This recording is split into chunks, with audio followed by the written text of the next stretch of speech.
um, what we're going to be doing today. So welcome. I recognize many familiar faces, which is always a thrill for me, and many new faces, which is also a thrill. So what we're going to be doing today is talking about the podcast Drafted. And we have the producer of that podcast, Eric Salat, is going to be here shortly. And then our goal is that you ask as many questions as possible, because there's nothing that we want more than for you to get the information that you need that will help you kind of be successful at your dreams. So if you would put your comments in the chat, we will be happy to call on you and get those questions asked. And then we're also open for other guests that you would like to have join us. So if there's anybody that you are dying to hear from, or somebody really interested in the Sports and Society Initiative's goal is to connect you with places and people in the world where sport and society intersect with each other. So we want to be able to do that to the best of our capabilities. I see our new intern, Austin, is on here. So thrilled to see you, Austin, and he'll be bringing us many cool things in the next year. So I'm just looking to see if Eric is on here yet. I'm going to check my email and see if he said anything, but he did not. So I'm imagining that they will be here shortly. How long will it take for the recording of the event to be sent to us? It'll actually be posted on our website probably within the hour of this being over. So you'll be welcome to access it there. Our website is, and I'll type it in the chat. Hang on a second. It is sportsandsociety.osu.edu, and then we'll also send that out on our Twitter, which is @sports, not exclamation point, @sports society. All right, I think I sent that. Yeah, there we go. All right, so I'm still checking for him. If not, we'll keep killing time. Eric, are you on here and I'm not seeing you yet? All right, let me just jump real fast and send them an email and just see what's going on if they're not able to jump on. They're in California, so I really hope they didn't think that it was 3 o'clock California time, but it's definitely not. That was a joke. You guys are not laughing. Anything new in the world of sports with you guys? What have you been paying attention to in the world of sports? You can unmute, and we can talk to each other. Oh, I see Eric's on here though. Eric, did I see you?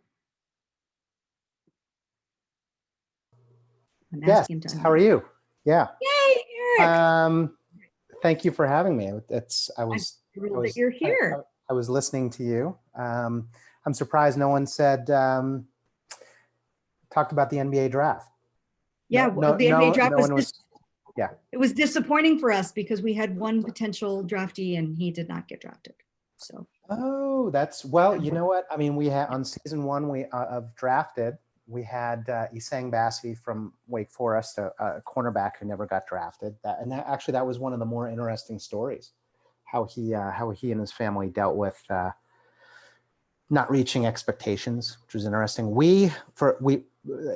Something to kind of lead off with a little bit. We had Drafted 1, first season did so well with the NFL that we got season 2 for the NBA, and Clutch Sports Group, which is the Rich Paul's company. Rich Paul is LeBron James' agent.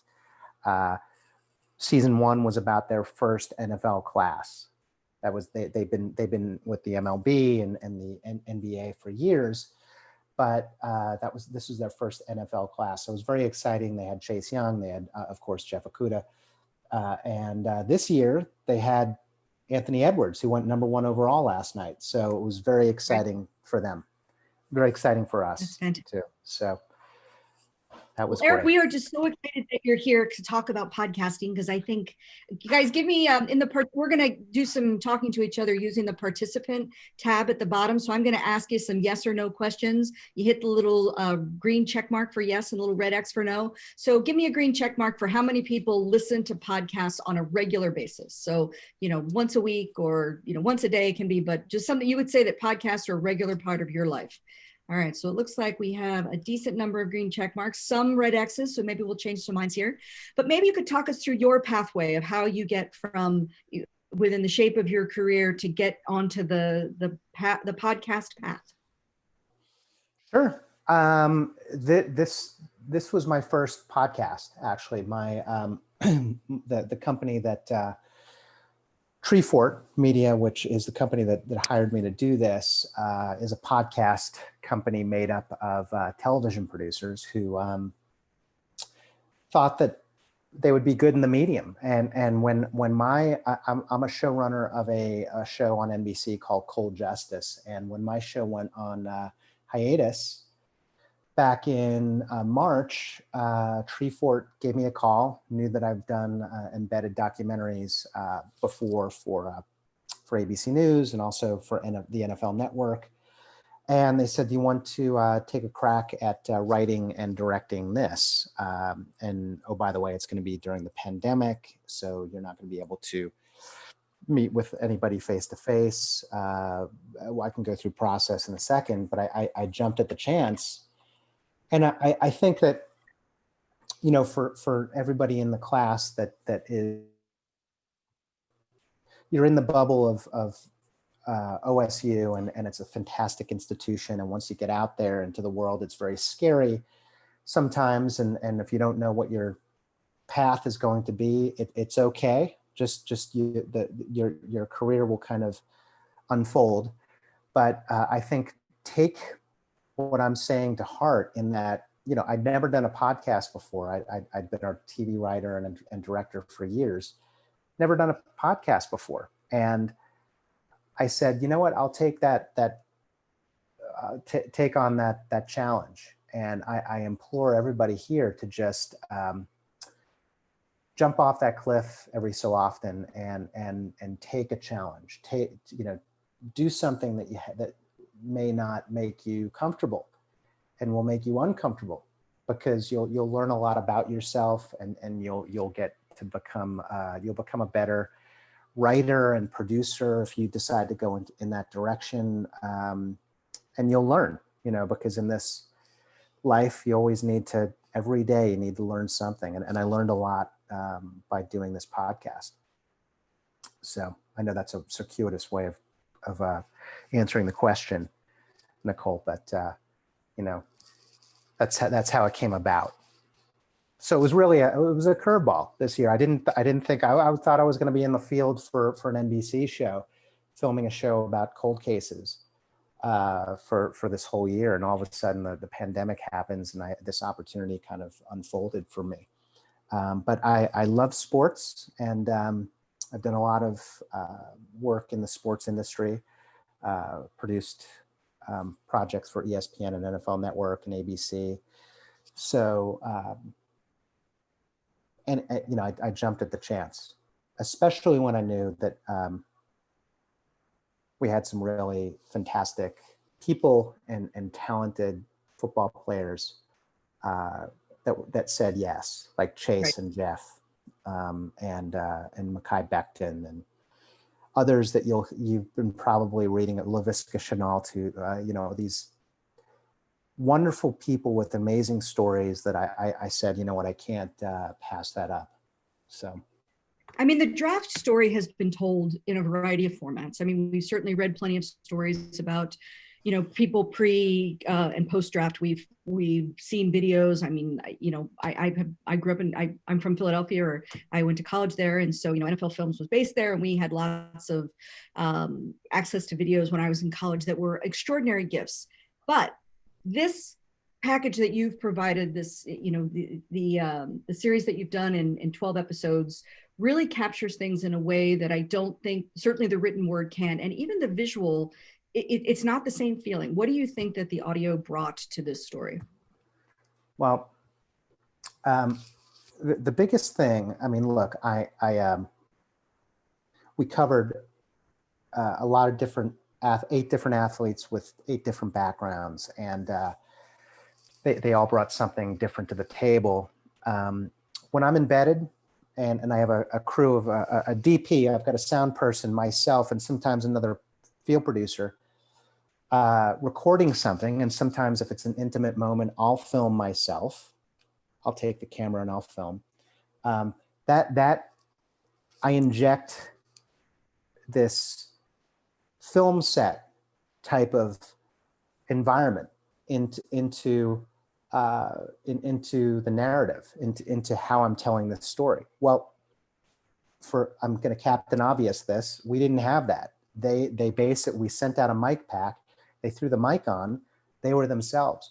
So I feel like without the producerial influence that, you mentioned NFL Films and, the folks over at Hard Knocks. Well, there's a reason why they sometimes put those Pelco cameras in the coaches' room so that the coaches don't have a big F5 Sony in their face, and they feel like they can talk freely.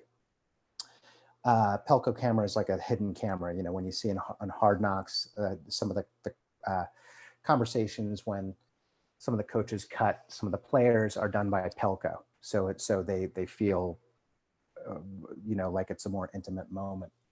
So look, we didn't have me, we didn't have any of my field producers in the field, and we got more intimate moments. We got, we were able to be a fly on the wall. And after 6 hours of wearing the microphone, they forgot that the microphone was even on. And we got these very genuine moments, family moments, calls with agents and teams and player to player that, I don't think that it would have been as genuine if we were actually injected into their life.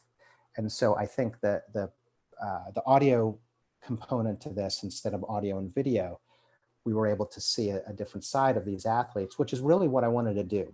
It's the calm before the storm. I just went through it for the last 2 weeks with our NBA players. We had Tyrese Maxey, who's a Kentucky guard, who went to Philly, by the way, went to the Sixers. He's going to really be a great fit there. Anthony Edwards went to Minnesota. Just went through this. I feel like we got to look into their lives and into who they are as people a lot better in a podcast medium than video. Not to say that it would take a little bit longer to have those layers kind of peeled back if I'm in the situation and I'm filming them. So that was interesting, and I was very happy with what we got, the material that we got, and I did. The process for me was when we did the interviews, we did a Zoom interview. We had them mic'd with really fantastic Sennheiser microphones. And then we did a Zoom interview. So they can see me, I could see them, and we can connect in that way. And usually the interviews would be about 2 hours.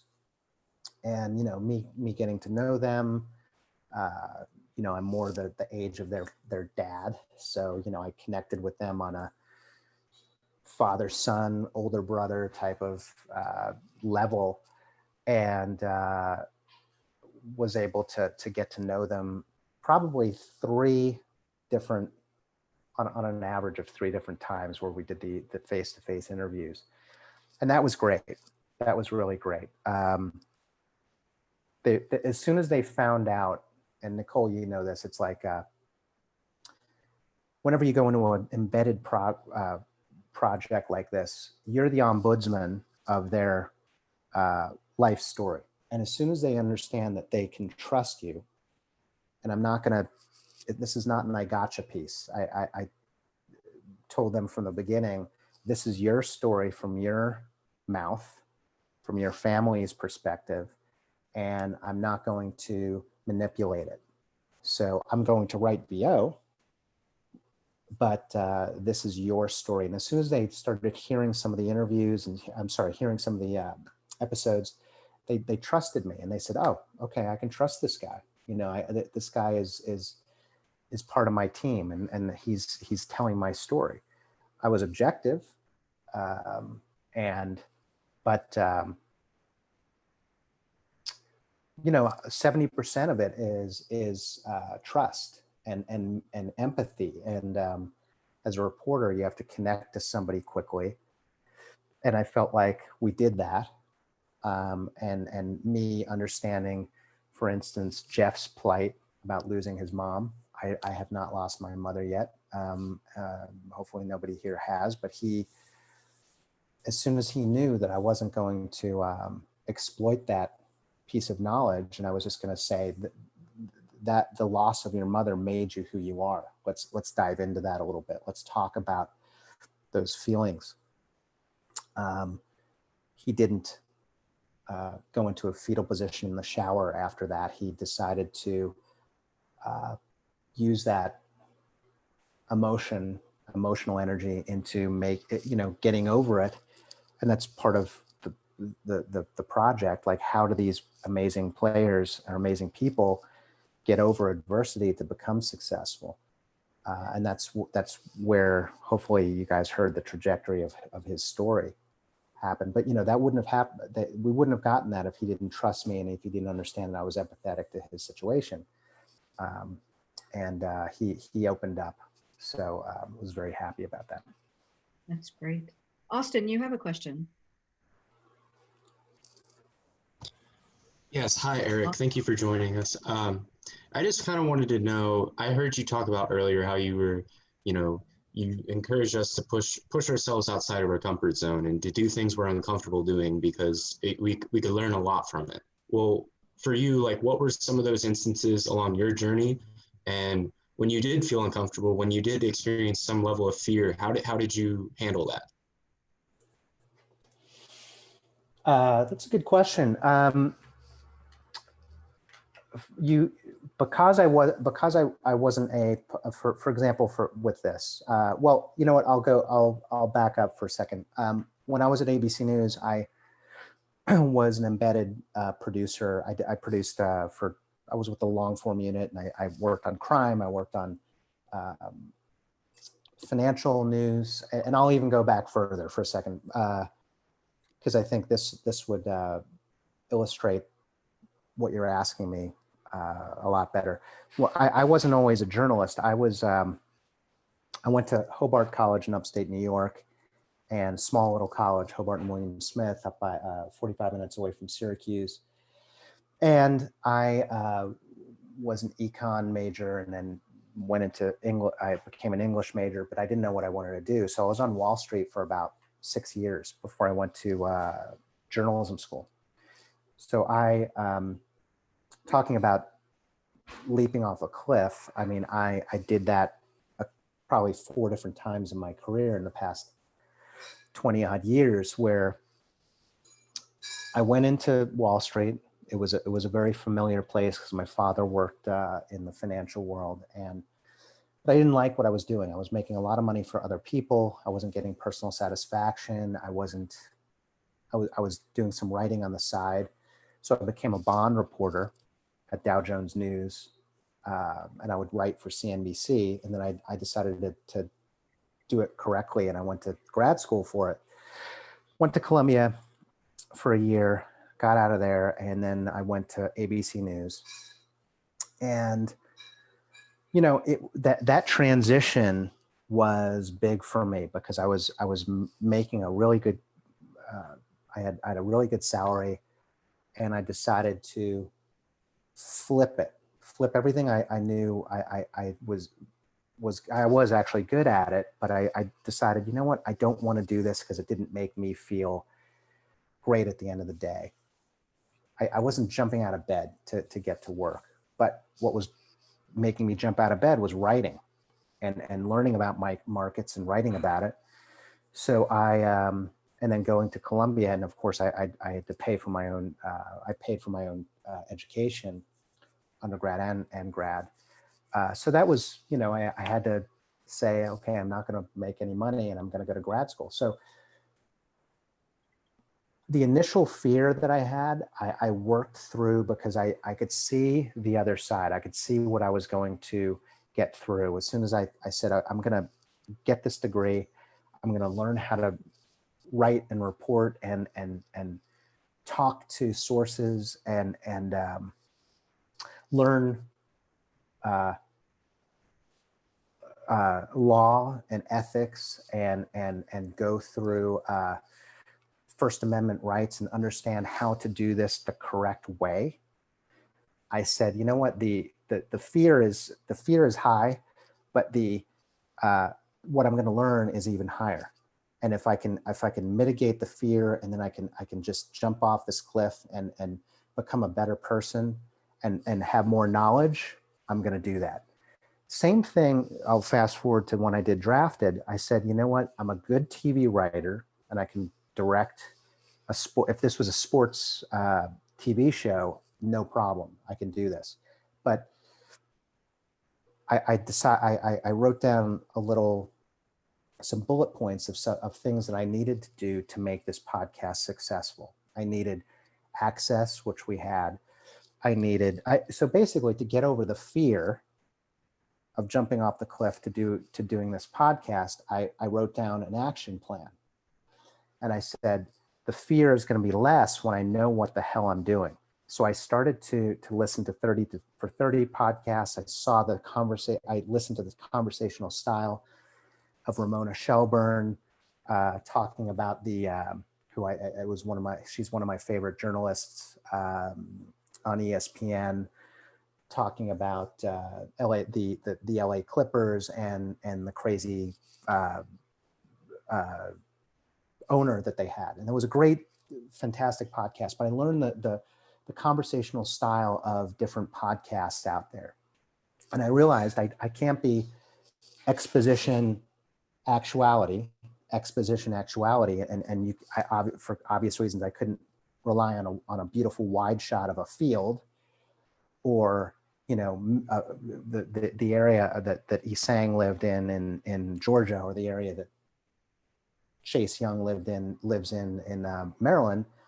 I had to learn how to tell this story. I had to be more conversational. I had to write more conversationally. I had to use music and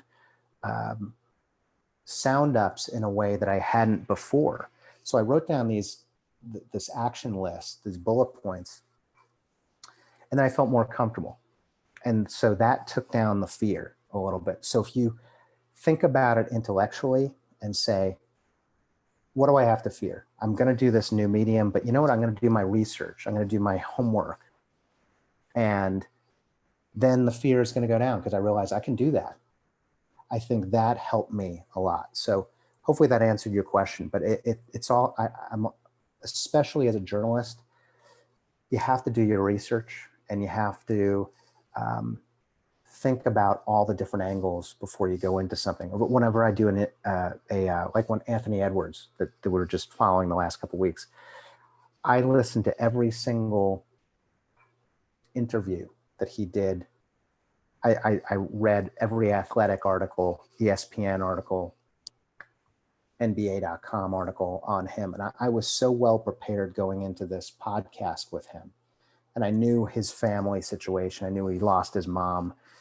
I knew he didn't have a great relationship with a couple of family members. I knew all that stuff. I knew where not to go and where to go. So if you do the research, the fear is lessened. So that's it. Thank you. No worries. Kevin, why don't you jump in? Hey, let me turn my video here. How's it going, Eric? Nice to have you on here. So I've done podcasts before, and I've interviewed some players of NFL teams and some other prestigious guests. And sometimes the beginning of the podcast, the first 10 minutes, it can be a little awkward. The comfort level isn't exactly where you want to be. And I think this can apply to reporting and interviewing for stories as well, just, interviewing anybody. But in my experience, the guests have opened up more and more as the podcast goes on, but are always a little bit timid in the beginning.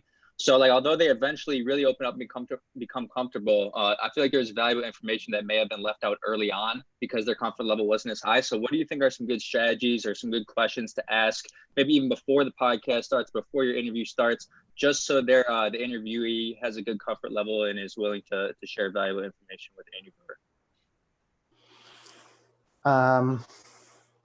So your podcast is let me understand this. So your podcast is live. So you're basically, because I always do like a pre-interview before, so they kind of understand where I'm going. And then I think maybe spending some time on a pre-interview with them, even if it's before you start, you light up I call it lighting the candle, when you hit record. maybe having it, maybe just, because look, remember this. I mean, be empathetic to these guys coming onto your show, right? So they're working out. They're either talking to their girlfriend or boyfriend or whatever athlete you're covering, and they have the stresses of life, and they might have also had a media hit for ESPN a half an hour before, whatever the heck it is. They're hungry. They just worked out. They're hungry. They're doing your podcast before they're going to eat. So being empathetic to their situation too, it might not be just awkwardness. It might just be, what do I need to be? Okay, cool. Hey, how are you? What's happening, Kevin? It might just be a little bit of the settling into this. Don't expect them to always be ready for you within the first 10 seconds. That's why I like to do a little bit of a pre-interview. And to be honest with you, what I'll do is I'll say, hey, you need to get some water or coffee, or do you want to eat something? And like 2 weeks ago, I did an interview, and the person said, yeah, you know what, give me 10 minutes, man. And I went to the kitchen, got a little something to eat. He came back down. He knew that I was caring about him and his time.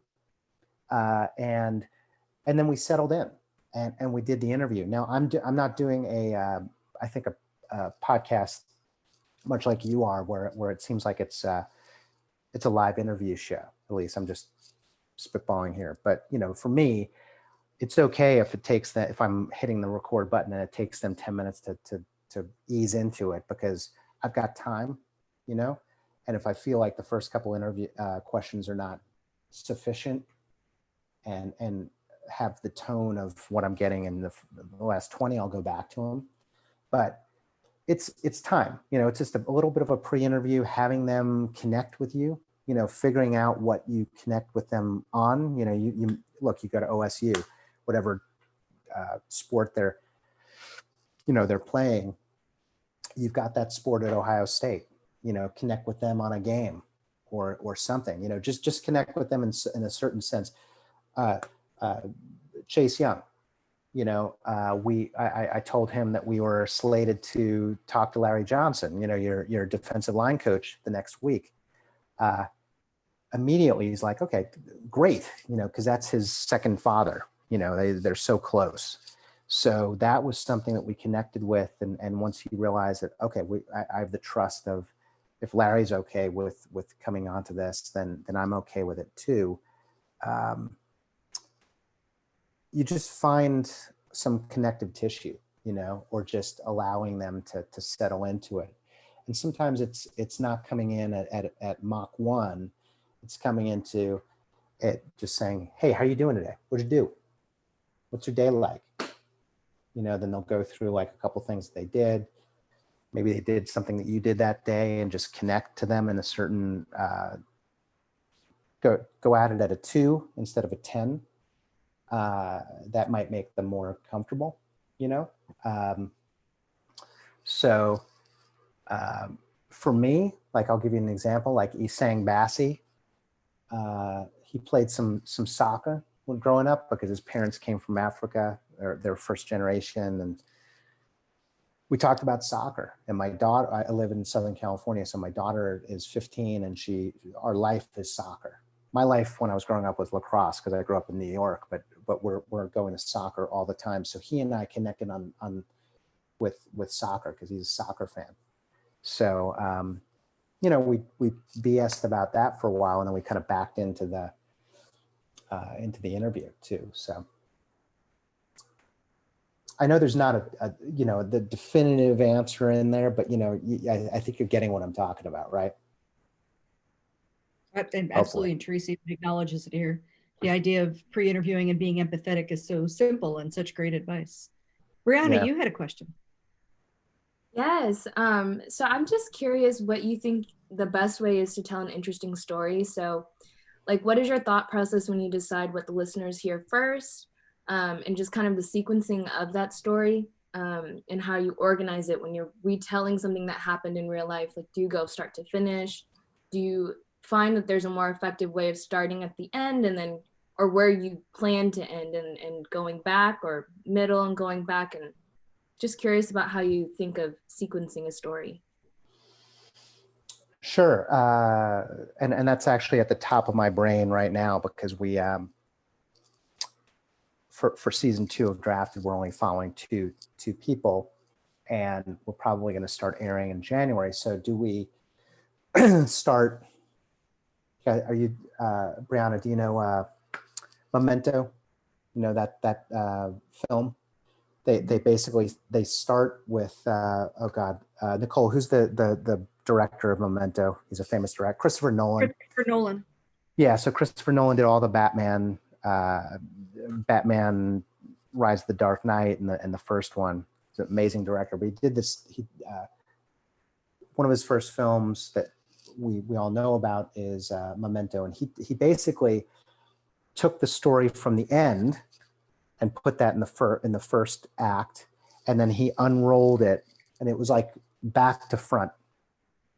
So it's kind of like you know what. So I'm trying to think of now in Drafted 2, do I put the draft into episode 1 so that you know that Tyrese and you know Anthony Anthony goes in the first round, and Tyrese went number 21 in the first round. Then we back, and then the whole entirety of the series is how they got to this place. So there's no right answer to what you're asking me, because it's always what feels good. I knew in season 1, I had two things that we had to talk about. Which in any podcast series, especially like a 22-minute or 43-minute, which is the range of where podcasts are, you don't want to inundate people with too many characters. So you don't want to like front load with all 8 of my characters. And with those 8 characters comes 2 or 3 different satellite characters with it. I knew that I only wanted to slowly dole out all the information. So I decided on Isang, Jeff, and Chase. Chase and Jeff, because Chase, for obvious reasons, because I thought he was at the time going to go number 1 overall.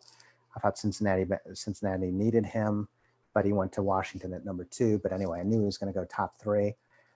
Jeff, because he had an amazing story, heartfelt story, and Isang, because I knew at the time he did not go, and he was undrafted. So I wanted people to fall in love with him early and fall in love with his story, and then slowly we dole out that information. So what I do is, my process is, okay, I identified who I want in the first episode, then I identified the 2 people I wanted in the second episode, and then the third, and I go in themes. So I went, I knew there was a little bit of a thematic thing, of course, Ohio State with Jeff and Chase, but then we had the Nigerian connection between Jeff and Isang, and hard work. Their parents were immigrants, or Jeff's mom was second generation, but still I had a connective tissue there that I could tell that story with. So I knew that there was a connection with our characters. Second episode was Makai and Tremaine. Not only were they offensive linemen, but they were also had very strong ties to their fathers. So, because their fathers were their coaches growing up, and there was a variance of what their relationships were. So I'm just bringing you through my thought process. So I know I've got this mountain of material. Then once I'm listening to everything down with my partner, my writing partner, we try to think thematically, fathers and sons. First episode, what are we going to kick this thing off with? We've got a star that you're going to hear about for the next 15 years in Chase Young. Jeff Okuda is another star, and he's got a great story. And he sang his tie to his mother and also his brother, who he plays for. Those are great stories. So let's kick it off that way. And then what are the stories within Jeff, within Jeff's piece of the puzzle. Well, we know he lost his mom, but I'm not going to tell people that he lost his mom until maybe the third or fourth episode. We need that. That's a piece of information that you haven't earned yet. I call it earning. You need to fall in love with the characters first. So you dole out who they are and talk a little bit about who they are. They play for Ohio State. Jeff grew up in Texas. Hard life, not a lot of money there. Fantastic athlete. Got adopted by this woman named Aunt Jane, who, oh, by the way, was also part of the Nigerian tribe that his mother's family was from. That connection was uncanny. So all these interesting things that we kind of put into the bouillabaisse of episode 1, that's a lot. So I decided, you know what, we only need those 3, because we also, by the way, have Larry Johnson in there talking about Chase. We have Greg Schiano, who coached for Ohio State for a couple of years, talking about Jeff. And Greg was actually the guy who actually told Jeff that his mom had passed away. But I wanted to set up their stories and set the table for another piece of information that we'd need. So if you looked at my office, I have I do it old school. I have little cards and I lay everything out. Intro, pieces of information. Then Jeff loses his mom was a card, and I put that in episode 3, either 3 or 4. I can't remember at this point. But you want to identify the little story nuggets, and then in the entirety of a season, you dole everything out. And it's the way that I've done it for years. It's the way that my friends who show run scripted shows do it. You know, you have you figure out where you've earned little story pieces, little pieces of story. And, you know, for example, Tremaine, who's a Clemson offensive lineman, connection to his dad, but then this big 6'2", 305, 310 pound guy has got fears, just like we all do. Well, I didn't want to put those fears in episode 2. I wanted to put that down in episode 5, because we've earned really enjoying his story. We like what he's telling us. We like his connection to his dad. You fall in love with them as a character. And then down the line, that's where, oh, by the way, I know you love Tremaine, but man, he's got fears and doubts just like the rest of us. You see him on Saturdays and he's knocking on the door to the NFL, but he's got the same fears you and I do. Well, that's a story that I wanted to tell in a later episode. So to answer your question, it's a big jigsaw puzzle. There's no real right way to tell the story, but you have to kind of react to the to the material. You have to sift through the material. You have to create beats. You have to create, you know, maybe each character has got 8 beats over the course of like a 10 to 12 episode series, and you just lay them out strategically in different places in the narrative. And it's a fun process. Every single series is different. Every single series, like this series that I'm about to jump into and write, is a lot different than season 1. Different people, different upbringings, different types of characters, you know, and I just react to the material that we have. So, did that answer your question? Yeah, it did. Thank you. It was really interesting. No worries. You know, it feels like there's no shortage of podcasts. I mean, gosh, you know, it is a challenge. And they're so different. And I'll be frank that many of them just suck. Like, they're just bad. Then, you know, you'll start listening and you don't want to listen any further. So I'm curious from your perspective, like, you know, this is obviously a huge commitment of time and resources and your level of expertise. But for people who are on here who want to get started in podcasting or have gotten started and want to move further into it, where does podcasting go from here? You know, the novelty is worn off. And now I think that the the quality has to take over. So where should they put their focus? Well, I don't disagree with you that there's a lot of crappy podcasts out there. There's and me as a storyteller, look, when I was mentioning before, when I came out of Columbia, I got a job at ABC News. I was like, I clapped my hands. I'm like, okay, bring it on. Nightline in 2020, give me the keys of the car. And they're like, hold on, what are you doing? Okay, asshole, you're going to be in the back of the room. You're going to get a PA title, which is production assistant title, and you're going to sit in the back of an edit room with a mentor, because we're going to set you up with a mentor, and you're going to learn. You're going to not make any money at all, and you're going to learn from some of the best storytellers. And I'm like, what? I came out with this great degree, and I'm not making any money. I'm like, what the heck is this? Well, there's a point. I'm coming to a point here. It was the best thing that could have ever happened to me, because I had a mentor, and I learned how to tell stories, and I learned why a narrative flows in a certain way. You can't front load everything. You have to tease some drama. You have to. There's a reason why a bite is cut down in a certain way. It was amazing.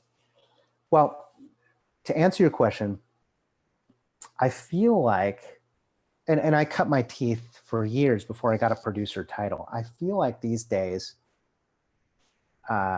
people are given the keys to the car very, very quickly, and they don't learn, because life is moving like a meteor, and people need. We're living in a world, and I know, Nicole, you and I talked about this, where the Orlando Sentinel, for example, doesn't have an editorial edit staff. Everybody's reporters are having to edit their own things. Well, because money is drying up, people in their early 20s are being given the keys of the car, and they're making podcasts, and it's very easy to make these podcasts and throw your stuff out there, which is great. You can express yourself, you can do an interview and put your stuff out there, which is fantastic, and I want to encourage everybody to do that. But to learn to do it well, and how to ask questions, and what's interesting to the larger group, because for like Nicole, for instance, you've covered so many different things, and you're a great writer. That you didn't do that overnight. It took you some time to get your style. It took you some time to learn how to cultivate sources, and it just takes time to tell a story. So I feel like there's some crime podcasts out there. I've covered crime for many, many years. Some of the people are being very flippant about murders, and I'm hearing people, like, there's conversations, and there's a comedian mixed with a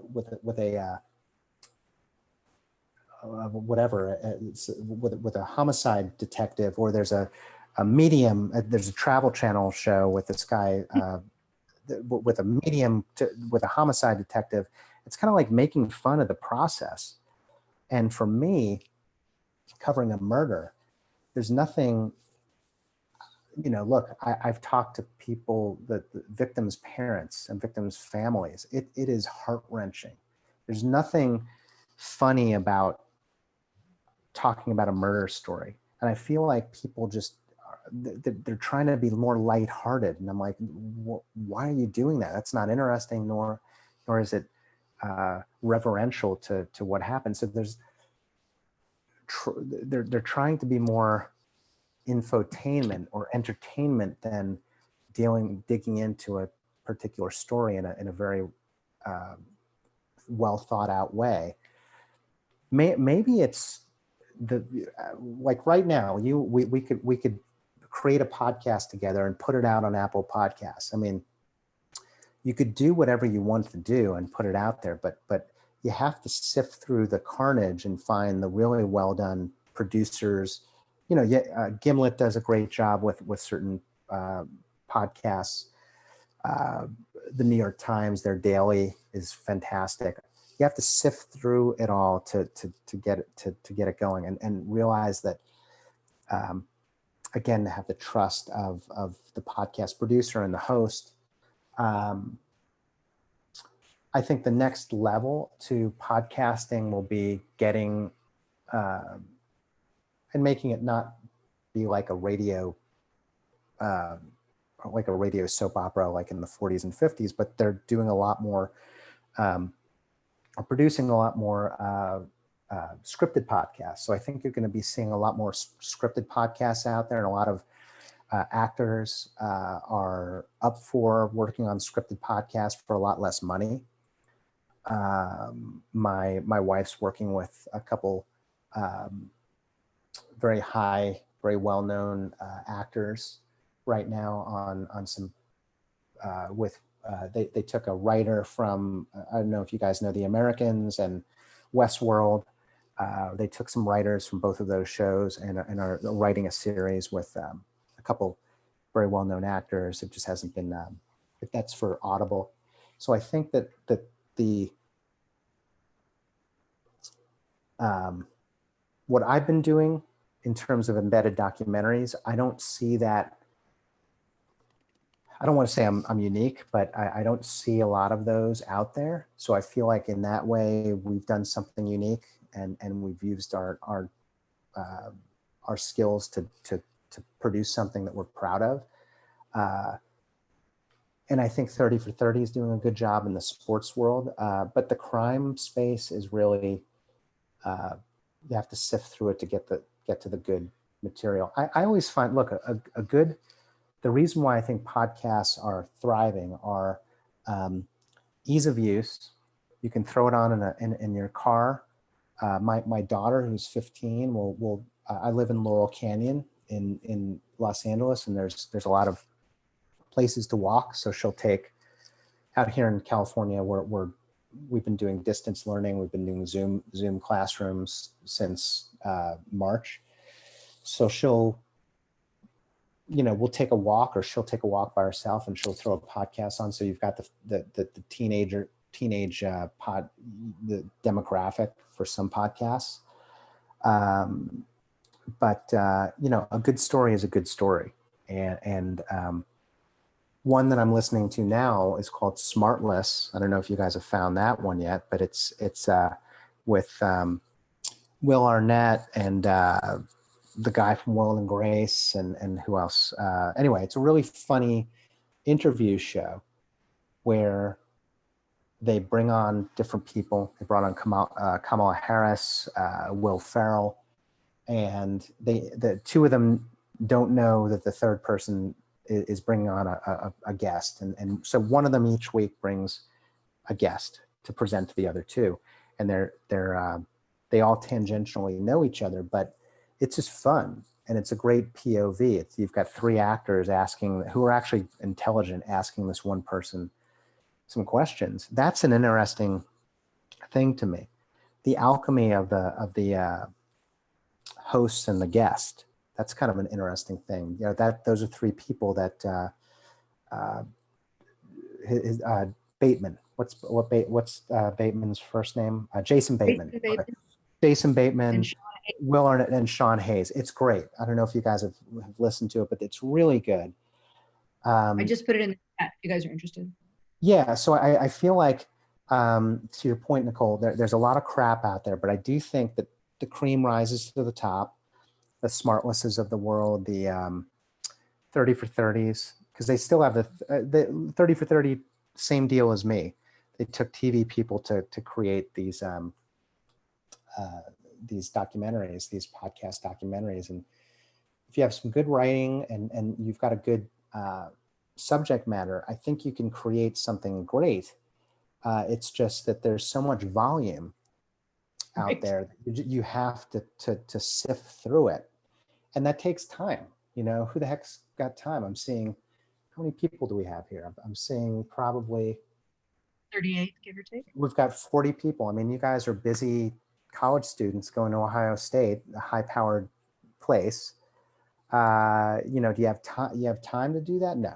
So it's, but when you do, I think you'll be well rewarded to look through some of the stuff that's out there. But I'm a huge tennis fan. So for example, I'm a big tennis fan. I've given up lacrosse, given up soccer, play tennis. And, you know, I just sifted through and put tennis podcast, and, you know, 6 came up. And so when I'm in my family, I don't know about it, how everybody else works, but I'm the hunter gatherer for my family. So my wife and my daughter stay in the house, and I go down to the Whole Foods and grab our food or do errands and whatever. So I'll throw in the podcast. If I don't like it within the first couple minutes, if I don't like the host, if I don't like the subject, I turn it right off. You know, like the bar is high for me, and I'm sure it is for everybody here. If you don't get me in the first 2 or 3 minutes, like, I don't know, I'm not going to give you the time, because the time is the commodity that we don't have enough of, right? So I'm like, then I'll switch to the next one. Well, I found 2 that I really liked, and that was a very, you know how it is. You just have to sift through and find what you want to hear. So. Absolutely. Aubrey, you want to jump in? Yeah, hi. Sorry. It's I look okay. a little nasty, so I'm not going to turn on my camera. That's okay. I We're just not, wanted to ask, by the way, this is a safe space. No one's judging here. how do you balance kind of like pushing a narrative for like a certain player, but making sure that they're authentically represented and that you're telling the truth and it's not super sensationalized, because you have their trust and that's a very big deal. So, hold on, give me a second. So let me process what you just asked me. So how do I make sure I don't sensationalize what we're talking about, or? Yeah, I mean, like, it seems like when you think of the characters, you kind of create almost like a storyline for them. Gotcha. Okay. So how do you make that while making sure that they're represented in the best way, truthfully? Sure. Well, I think the best way to do that is just to let, and that's actually interesting that you mentioned this, because that's something that you can do in a podcast that you can't really do in television. You can let somebody run a little bit with their story, and that's accepted in this podcast medium, right? So, you know, Nicole, when you are writing, and when I'm writing for television, you know, you've got to hit a certain, you've got a sound bite, the quote unquote sound bite, right? So I'm writing into a sound bite, and in the Avid, I'm cutting down somebody's answer into a bite. Well, here in this medium, I can let somebody's answer run for 15, 20, 25 seconds with maybe maybe an interjected, like very, very subtle VO line. So I can break it up with maybe a subtle VO line from Keegan-Michael Key, who's our narrator. You can get away with that here. So what I tried to do was I tried to make this, look, the first 2 episodes were I did do a lot of exposition because I had to set the table for the show. What the heck is the show? Up at the top, I just had to let everybody know what the heck the show is. You know, we're in a pandemic. This is an unprecedented moment in NFL history. Oh, by the way, I've got 8 fantastic, high-powered athletes who are about to embark on an amazing journey. And then these 3 great characters, but I had to set them up. And I had to do the same thing in the 2nd episode and the 3rd episode, because I just had to set the table for who we're listening to and why we're listening to them. Then in the middle episodes, I was able to let their answers and their scene work really play out in real time. So to answer your question, Aubrey, I allowed them to, I let them run with their answer. or whatever scene work, like Bryce Hall and his girlfriend. I knew that they were going to get, Bryce was going to ask her to marry him in the last episode. So I wanted to show their real true relationship and how they dealt with each other. And it was a very sweet relationship. He found the love of his life. She found the love of his life. And she played field hockey for the Cavaliers. He played cornerback for the Cavaliers. And he'd gone through this massive injury. Once I set the table there, then I kind of let some scene work run for almost a minute and a half. It was a back and forth of them working out and talking about life. Well, I figured that's the best way to allow them to show their most authentic self, to allow them, and same with LaVisca, same with Jeff. Jeff was hanging out one day and he let in a refrigerator repairman. And it's one of those things where you guys see Jeff as a superhero every Saturday, but man, he's got the same issues all of us have. He's got a repair guy coming in and repairing his refrigerator. And I just let that run. And so they were showing what their daily lives were like and what their back and forths were like by in this medium. We could do that. In TV, I would feel the pressure to compress everything and make it more interesting. And I feel like when you're in, and that's a good point to kind of bring up, Nicole, is that in this medium, because you're just plugging things in and letting it run, usually on a walk or on a run or on a trip, on a road trip, you can let things play out a little bit more so than normal. That you don't have to feel like you're compressed into these quick sound bites. 30 for 30, sometimes they do that. They make it feel like it's soundbitey. But I wanted them to tell their story from their perspective and give as much. After I set the table with the first 3 episodes, let them tell the story in the middle episodes. When Mekhi Becton, who he's playing for the New York Jets right now, he is the best offensive lineman in the draft. In the 2020 draft, he is the best offensive lineman. People didn't know him until a couple months before the draft when he blew everybody away at the combine. Massive man, 6'8", 360 pounds, that can run like a fullback, you know. In the 9th episode or 10th episode, sorry, when he was getting picked, we let that play. He cried. He didn't understand why he was going number 11. Every single rung down the ladder from 1 to 11, he was missing out on millions and millions and millions of dollars. So there was the component of losing money plus pride. He's like, that guy's not better than me. Dad, that guy's not better than me. He knows. And so I just let that run. And so he appreciated that. I didn't cut anything up. I had a couple VO lines in there to kind of shape it a little bit, but I kind of let his story tell itself. And he appreciated that. I didn't editorialize. I didn't bend it in a way that was not normal or was just self-serving. I just let it go. And that's what you can do in this medium. You could really let people talk from their perspective. And Mekhi appreciated that I did that. I wasn't judging him, you know. Why should he be upset about dropping? It was his experience, his reality. He was dropping.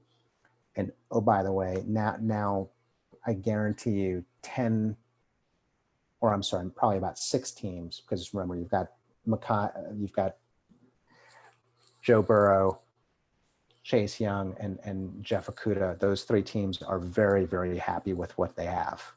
Those 3 guys are going to be like stalwarts of the, cornerstones of their teams for probably a decade. if not more. But probably 6 teams are going to say, I cannot believe that I didn't take Mekhi Becton. He is a massive man who's just an amazing talent. So anyway. All right. Eric, this has been phenomenal. Thank you so much. No worries. Eric, yay! Thank you. Thank you. And please, everybody listen to the podcast. Like it, the metrics are such that, like, if you follow it and if you listen to them, the metrics go up for us, which is great. And iHeart would be very happy. And I hope everybody enjoyed it. And, look, Nicole knows this. If anybody has any questions or needs advice, please feel free to reach out. A lot of, this is, I think, my 10th one so far to different universities, and people have reached out and asked me questions as they go into the workforce. So, I extend the same thing to you guys. So thank you for having me. Appreciate it. Thank you. It's a pleasure. And I've loved your podcast, and I really encourage you guys to give this a listen. It's terrific narrative journalism. So thanks so much. Thank you all. We will see you soon. Stay safe. Have a great day. Okay, yes, bye, guys. Everybody up and stay safe. All right. Thanks so much for being here, you guys. We'll see you soon. Bye.